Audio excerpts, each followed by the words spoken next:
as I've grown and maturing, I checked a lot of things, and I realized certain errors I made, unconscious errors, when I was growing up. Married very, very young at the age of 23. Didn't understand a lot of things. Ministry was tough in those days. So my life... Welcome to Like Christ Always. In this video, Archbishop Duncan-Williams has revealed certain errors that he made as a young minister while he was trying to meet fend for his family, and what it cost him and his family. Every believer needs to hear this so that we don't fall into same error. I need to watch this video, get understanding, and learn from the revered Archbishop of Ghana Church.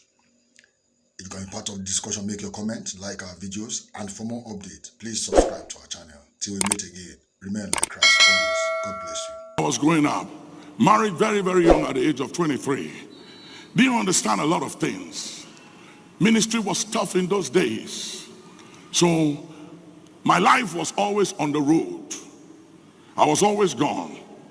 I was telling them about Bishop Ben. I used to go 6 weeks, sometimes 8 weeks, to North America, South America, Asia, travel for days to be able to make ends meet, to provide and take care of the family, because the church couldn't take care of me. And I learned very early not to depend on tithes and offering and depend on people, because that will wound you. I had one experience and I said, no more. I'm not depending on anybody but God. And I realized when I look back and I look at the lives of my kids, I realize that there is a vacuum that has been created that is going to take a lot of grace and wisdom to bridge that gap. And this was what created a vacuum. I was never there. I provided, I paid their school fees, I made sure they had everything they needed, but I was never there. And I'll go. And even when I come, most times I'm tired, so I have to sleep. And by the time I'm up in the morning, they've left for school, because I wake up and pray at midnight and go back to sleep. So by the time I'm up, they've left for school. By the time they come back, I'm in the office. When I come back from the office, they are asleep. When they wake up, I'm asleep. And it went on for many years. And I realized just recently by revelation that I was an absentee father. That even though I loved them and I cared for them, I lacked understanding of many things. That is not just provision and providing, but you need to have that emotional connection. And it wasn't there. So they have to raise themselves, and they got to learn to be survivors and create all kinds of things in order for them to survive and to fill that void. But nobody can fill those void, and nothing can fill that void but the love of a father. And it is taking a lot of work to try and bridge that gap.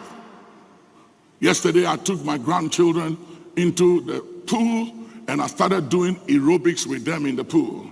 And as I was dancing with them and exercising with them in the pool, I realized that that was what I should have done when my children were like their age.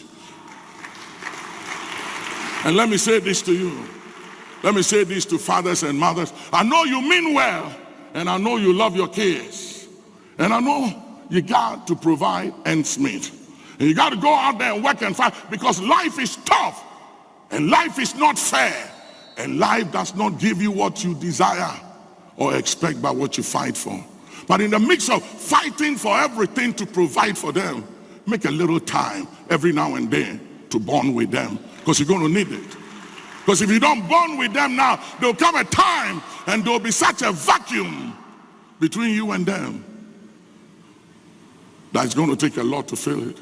One of my sons, he don't call me dad.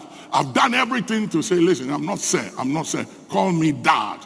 And he keeps unconsciously calls me sir, because he never saw me as a dad.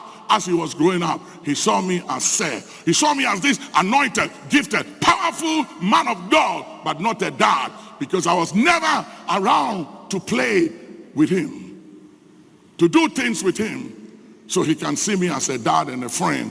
And I'm trying to make it up, to work at it, to bridge the gap. And he takes everything you can think of. He takes every grace. He takes every humility. He takes all your humanity. Madula kasa, wasalahatu kifalu salas. Madi kusan kutan de kasi.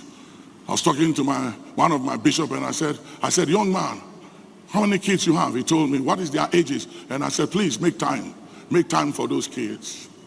I said, you can replace your wife, you can replace anybody, but you can't replace those kids.